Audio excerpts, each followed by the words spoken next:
What's up everybody, Francis here from MTBR, and today I'm going to review this giant bike, their best e-bike. It's called the Trance X Advanced E Plus Zero. Zero meaning top of the line, $9,500, but they also have a one for $7,000. And I'll talk about both and see what's right for you.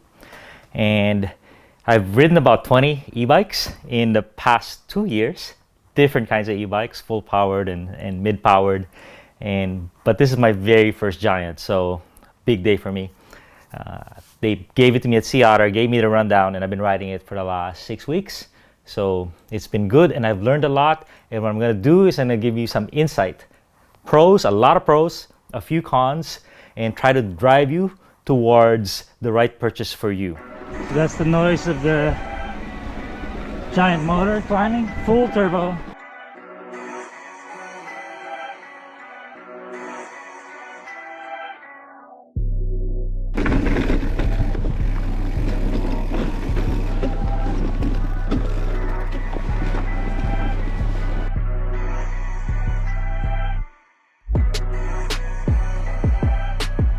Okay, so what is it? So it's a full 29er e-bike, 29, 29, 140 travel, 150 travel, and it has a flip chip, so 65 and a half or 65.7 to 66 and a half. Right now it's at 66 and a half, and this one is about around 76 and 76.7, I believe. Depending on the position of the flip chip. 85 newton meters of torque, 625 watt hours of battery, and this particular version has XT. They're top of the line. This is cool. Their top of the line is just XT. I don't like top of the line bikes having XTR or XX1 because it's not really needed for an e-bike. You're just getting light on the drivetrain, but they're not as strong, as sturdy as these mid-level products. So XT, but where they went bling with this is the suspension. The suspension is the Fox live valve system. Usually a $2,000 to $3,000 option for this kind of suspension. So they really went big on this. The $7,000, that's the key difference, is the suspension is not this sophisticated. So it's an automatic suspension, and what they've done is they've integrated the power of this live valve, it does require power, to the main battery, so you never have to charge it again. So there you go. Hope to deliver you some insight, and I'm going to start with the pros and cons of this bike. And the main pro of this bike is it's a capable, stable, great descending, great climbing bike. So we'll talk about the handling first. Handling is everything on an e-bike, and where this thing excels is climbing. First of all, it just climbs really well. The long chain stays, 473 chain stays, benefit when it comes to climbing. It's hard to unsell it. It just squats and just powers up. And descending, it's a stable descender. So if you have a lot of really long Chandari trails, this one with its long wheelbase does really well. It's 140 millimeters travel only, but it acts like more. It does feel like 150. I think that's what the Maestro suspension does well. Aside from climbing and descending well, it seems to have a little more, at the bottom. This whole linkage moves right when that shock stops. Is my interpretation of it. So that's its strength. A stable descender. In a great climber. The climbing has another reason aside from geometry, which is the motor, but I'll talk about that in a little bit. The other great pro of this bike, and this is very important, is the value. The value is very good. $9,500 for a live valve system is good. A lot of the new Heckler is now over $14,000. The Levo and the Kinevo are at $15,000, and $10,000 is now kind of the norm for a top-end e-bike. So for this to be $9,500 with this live valve, and you could go without the live valve at $7,000, it's a good value. And the components are really good. And so I think I'll go to my third pro for this bike, which is the component selection. So there's a bunch of giant parts, and they're okay. The handlebar, the stem, you can't. Very hard to review those anyway, as long as the shape is good. The saddle was not for me, so I have an SQ Lab saddle right here. So, but where they really dialed in the component spec is the tires. The tires, Dissector and Assegai, that's like the money tire setup these days. You know, you want it to roll pretty good on the rear. You have a lot of, but you don't want it to, you don't want like a DHF there, because the rear is heavy anyway. You know, it's going to have a lot of traction. You want to be able to make it lively and slide around, but in the front, you're going to descend twice, 3 times what you normally descend, steeper stuff because you can get up it. And so you want the most confidence-inspiring tire that will have your back. And it used to be the Minion DHF.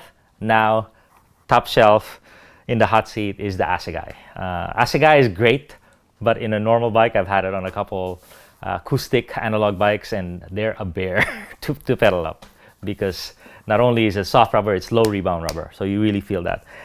The other plus on components is the XT components. I believe, in my experience, Shimano works better than SRAM in its current iteration for e-bikes, because they seem to shift better under load.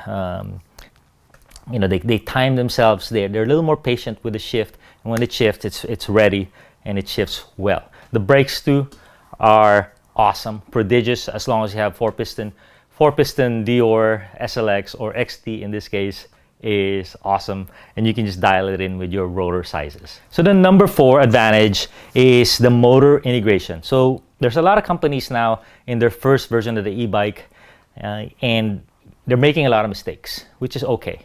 You know, version 1 is, you know, you're just getting tooled up. So I wouldn't buy a $14,000 e-bike from a company that's never made one before. They have a lot of learning to do.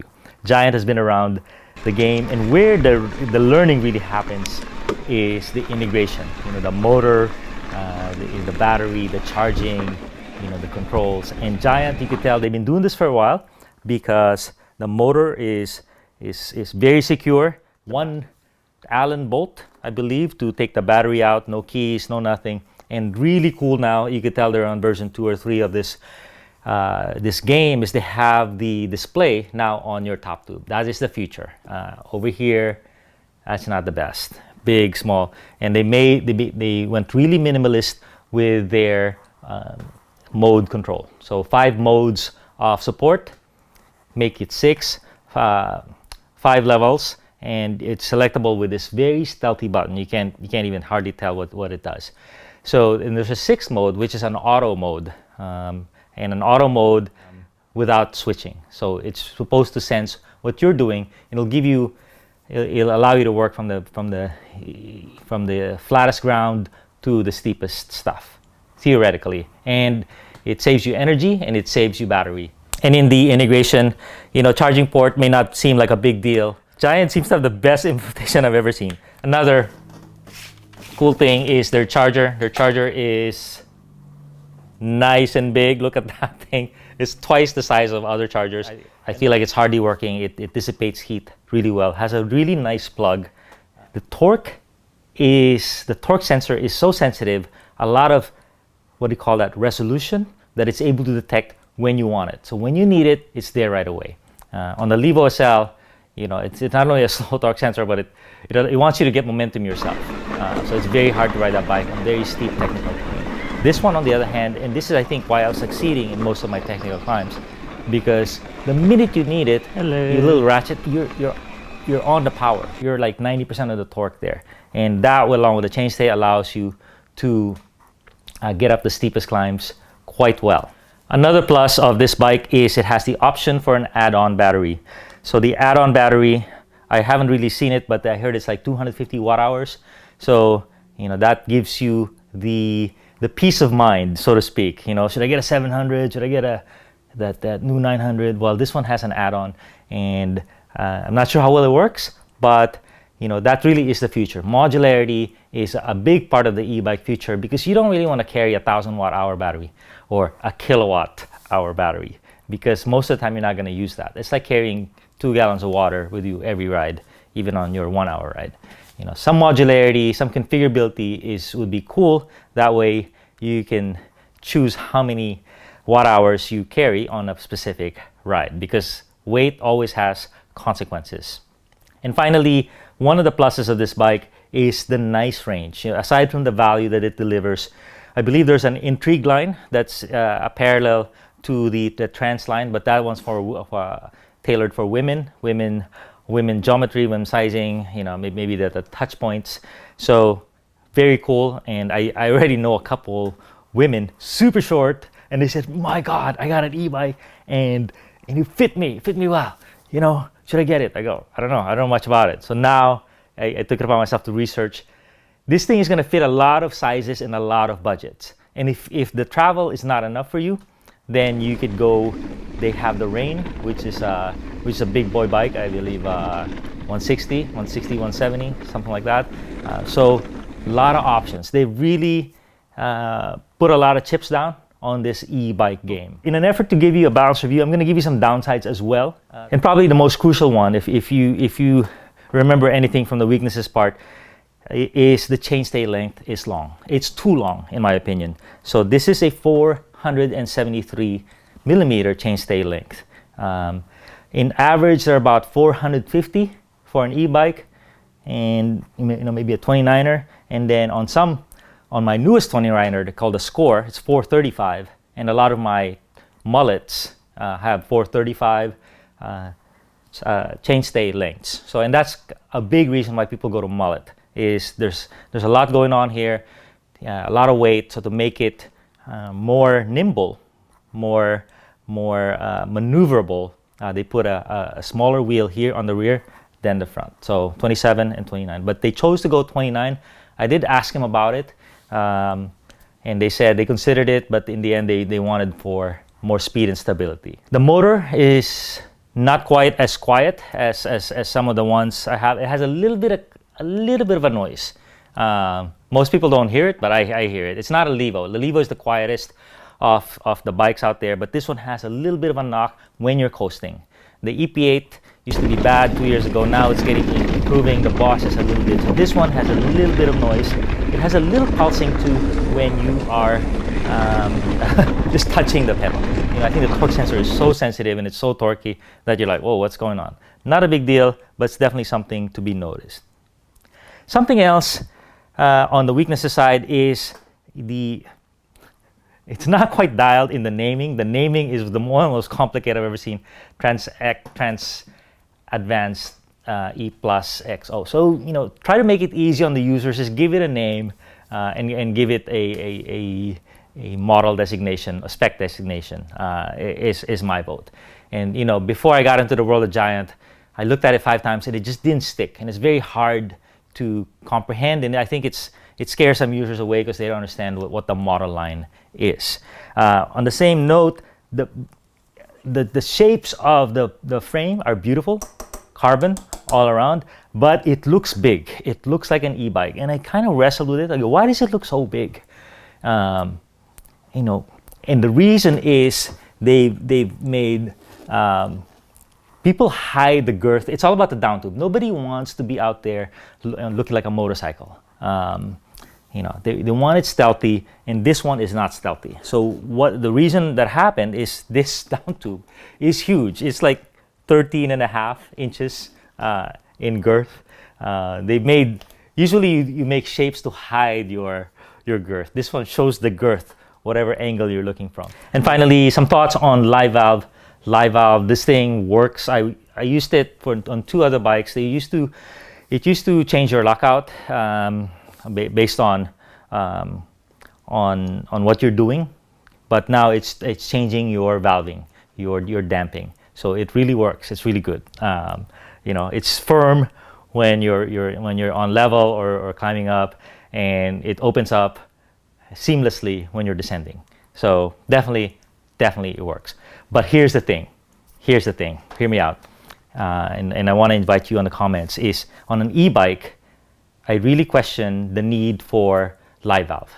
Because what you're getting, the ideal situation for live valve is a cross-country bike. A cross-country bike, you're doing BC bike race, you're doing Cape Epic, where you're shifting, locking out your suspension, 50 times, during a race, during an epic race, or a day. But if you had automatic, they would do it 500 times. And what it's doing is it's giving you a little speed, saving you some energy. Okay. On an e-bike, saving you some energy, but what does that really mean? It doesn't mean much. Maybe you save 10, 20 watt hours of battery. This Trance E has the $7,000 model. I definitely would go for that. Not that there's anything wrong with this, but that's a little bit of weight and good chunk of change. So there you go. That's my honest scoop. I hope you found a little bit of insight on it. I would say this has a lot going for it. Just a beautiful, torquey motor, great software, great components, spec is good, and I just tried to give you a little bit of insight on what can be improved. And I talked to those guys, and they said, yeah, we're definitely thinking on some of the things that you're asking about, like auto mode and whatnot, chainstay length and whatnot. So there you go. Thanks a ton, guys.